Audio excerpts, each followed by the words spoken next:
Well, joining us now, we have a new report out from CoBank looking at some of the latest trends in the dairy industry: cheese, butter, yogurt, milk, etc. A lot of new data to take a look at. And joining us now to run through what we're seeing here in this latest report from CoBank's Knowledge Exchange. We're happy to have him back with us. Lead dairy economist with CoBank, Corey Geiger, is with us here today on the program. Corey, thanks for joining us. It's good to talk with you again. Hope you're doing well.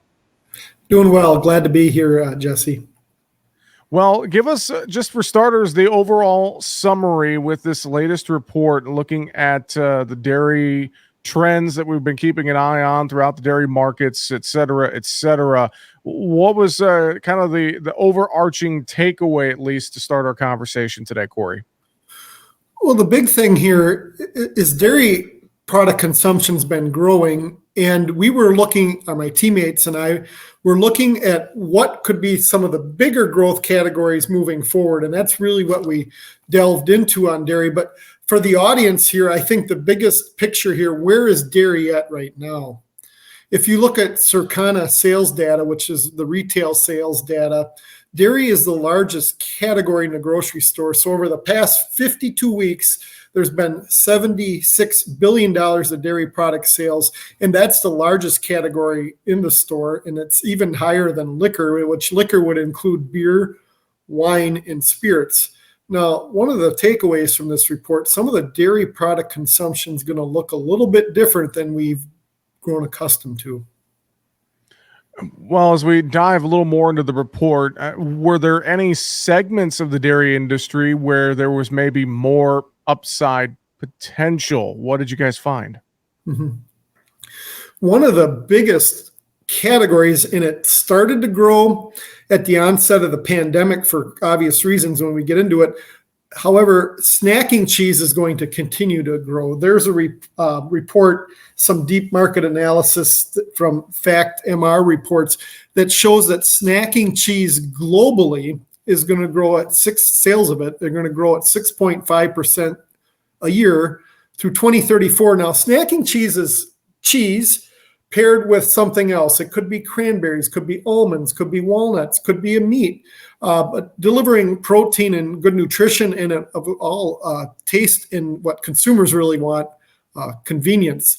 In this snacking cheese category, about 24% of the global sales are in the U.S. The rest is worldwide. And in U.S. dairy product export markets, so where U.S. is the world's third largest dairy product exporter, new product introductions of snacking cheese have grown 152%. So goes beyond the U.S.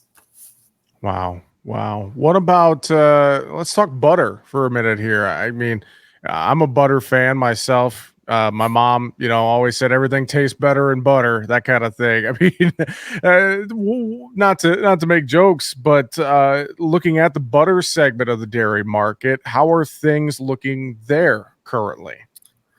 The short answer, Jesse, we can't make enough of it in the United States. Now, butter was bad when you and I were children, and it was because there was a war on saturated fats. And saturated fats are found in egg yolks. They're found in animal meats. They're found in dairy as well. But the scientific evidence the tide has turned. We're finding out saturated fats are actually good for you in the human diet, that there might be some other players nutritionally when it comes to cardiovascular disease that are being investigated. But saturated fats, even though the dietary guidelines for Americans aren't denoting it yet, the evidence is coming in and consumers are buying butter. Now, when I said we're not making enough of it, butter product imports to this country from 2010 to 2023 have grown over 1,000%. A lot of it's higher in the U.S. A lot of the butter of the product has 80% butter fat, and some of the European styles have 83%, so even more flavor. And there are some U.S. manufacturers starting to reformulate and make those kind of butter spreads. And the other thing why we're saying we can't make enough of it, butterfat content in the milk coming from America's dairy farms is at a record high. 3 years new records in a row, and this is data going back to 1924. So we're importing butter because American consumers are demanding more. And when you look at dairy product exports, there's two scales, one with the butter fat in on a milk fat basis and one with the butter fat taken out. Based on milk fat basis, we're exporting about 5% of their milk production. On a skim solids basis, skimming the butter fat off, we're at 22%.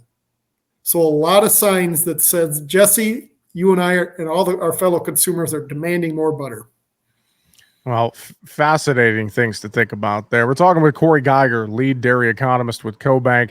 I know you guys highlighted yogurt in this report as well. And I think about yogurt here, Corey, how, it always was traditionally something you had for breakfast. But now, I mean, a lot of times I see folks grabbing and going with yogurt in the afternoon, in the evening, things like that. I mean, what are some of the trends that are changing in terms of yogurt right now? You've nailed it, Jesse. Yogurt has moved beyond breakfast. I mean, yogurt was a traditional breakfast food, but it's very convenient, easy to use. You can put it into bars, snack bars, and other things too. It even can go into ice cream. So there's just a lot of different areas that can go in. One big transformation in yogurt that people are very familiar with is Greek yogurt. And for many years, dairy processors that were making yogurt in the United States always thought Americans needed sugar and everything. Greek yogurt is really fermented, and even the lactose is taken out of the milk here. So you have a natural sugar-free option. Chobani was the new trendsetter in that category, and a lot of others have reformulated, and Greek yogurt is the number one category. Despite all that growth in Greek yogurt, there's so much more upside, and it is the grab and go convenient part of it that's going to continue to grow along with Greek yogurt. Well, I know folks can take a look at this full report on the CoBank website under the Knowledge Exchange tab. You just got to go to cobank.com and look for Knowledge Exchange, and you'll find more. Dairy products have more growth potential is the name of the article.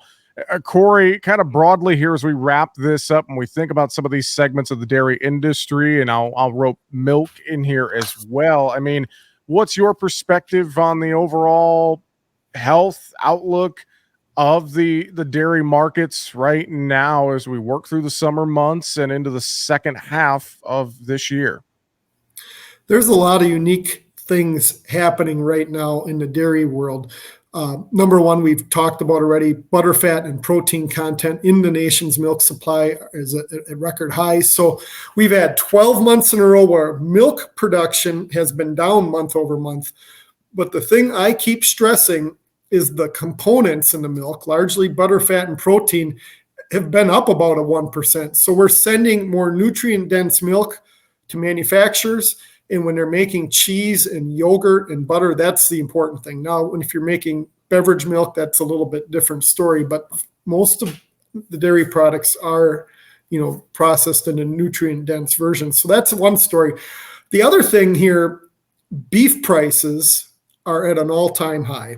And about 20%, 22% of the U.S. beef supply comes from dairy in some way, shape, or form. That could be a cow. It could be her calf that's raised into a steer. And two things have happened. Beef on dairy, beef semen on a dairy cow. We have about 3 to 3.25 million animals running around that came from a dairy cow, but a beef sire. And that's in a dairy herd with 9 million cows. And it's happening because cattle inventory is at the lowest level since 1951, and U.S. population has more than doubled since that point. How's that impacted milk production? Dairy replacements, heifers to come into the milk herd, are at a 20-year low, and we see no change of that in the next 3 years. It's just biological. It takes 9 months for a calf to be born, and then 2 years to raise her, and so that's an ocean liner we got to try to turn. Great insight into what's happening in the dairy markets right now. And again, that new report looking at some of those dairy market trends, cobank.com under the Knowledge Exchange tab. With that, lead dairy economist with CoBank, Corey Geiger. Corey, thanks for joining us here on the program today. Always a pleasure. We'll talk to you again soon. Thank you, Jesse.